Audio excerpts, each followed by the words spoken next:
Welcome to the Late Day Show. Today we have a very special debate between the GM Pro and GM No. On the GM Pro side, I'm Stacy's mom, and I'm in Mr. Anderson's AP Biology course.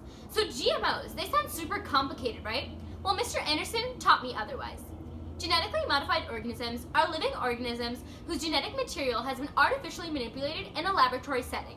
Laboratories, that sounds super complicated. Well, I support the right to know amongst consumers. Studies show that more than 90% of Americans support mandatory labeling of genetically modified food. Ever since GMOs entered the market more than 20 years ago, we've been generally in the dark about what's in our food.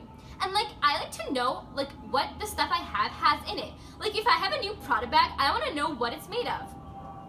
In the United States, unlike in other developing countries all 28 nations in the European Union and Japan and Australia and Brazil and Russia and China, we don't have a national law that requires the labeling of GMOs. Polls have started to show that a majority of Americans support the labeling of foods. And why not? We want to know what we're eating. In the last few years, Vermont, Connecticut, and Maine have all passed labeling laws that say that we must label our genetically modified organism foods so we know what's in what we're eating. And so I rest my case because I stand with the people. I want to know what I'm eating. now for the GM No side. I'm Paula Anderson, and I'm against GMO labeling. The result of GMO labeling is that prices go up, and all of us can't afford Prada purses like Stacy's mom.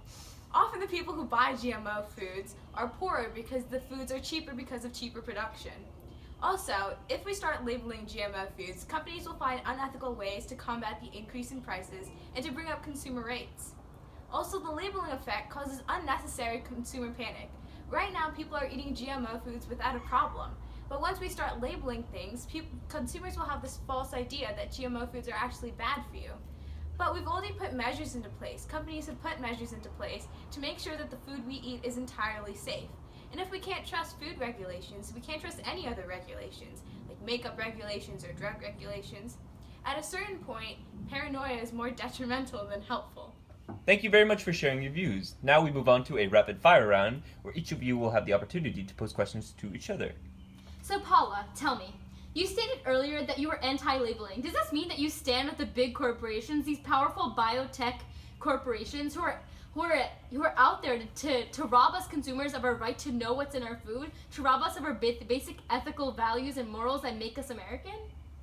The corporation's lack of labeling is actually better for the consumers economically. You're looking out for them ethically, but I'm looking out for them economically because a lack of labels causes the prices for these products to be much cheaper, which is better for the average consumer.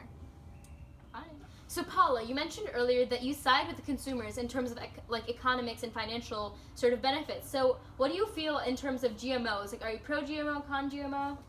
I am actually pro-GMO because genetically modified foods are typically insect resistant and more nutritious. Since they're insect resistant, when farmers yield their crops, there's less of a chance of them being damaged, and so the average producer, the average farmer, ends up getting a lot more money for the plants that he's put a lot of effort into.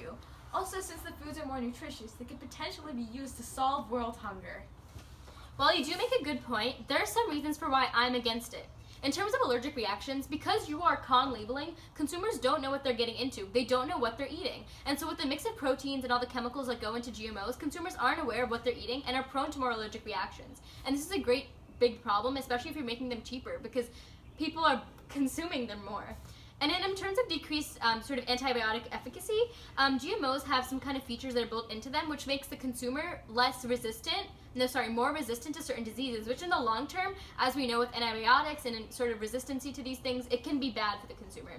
And then lastly, in terms of gene transfer, there's a lot of risk with GMOs that sort of genes were transferred in a wrong way and weren't done carefully, and especially as GMOs and GMO foods become a more lucrative business, companies might start engaging in more unethical sort of practices, and the transfer of genes could be done with genes that are faulty and thus impact the consumer in an even more deleterious manner. And that's the end of the quick fire round. We actually had a viewer call in from Michigan. Her name is Courtney. She was wondering whether there was some middle ground you guys could reach. considering both of you have very extreme views on this issue? Absolutely, Courtney. So thank you for calling in. I think that we definitely do need to be reaching a middle ground here because we both have such extremist sort of values when it comes to this. I'm so pro labeling and con GMO, and she's so con labeling and pro GMO that I think that in order for there to be an implementable sort of system put into place that will actually benefit the consumer, we do need to be reaching a middle ground.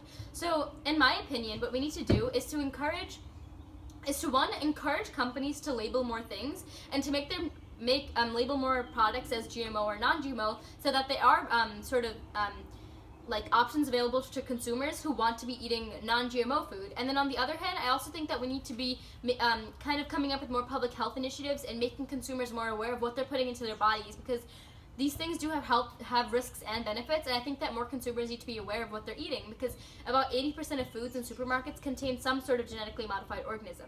So again, Courtney, thanks for questioning, and thanks everyone for tuning in. Thank you, Stacy's mom, and thank you, Paula Anderson, for taking part in this enthralling debate.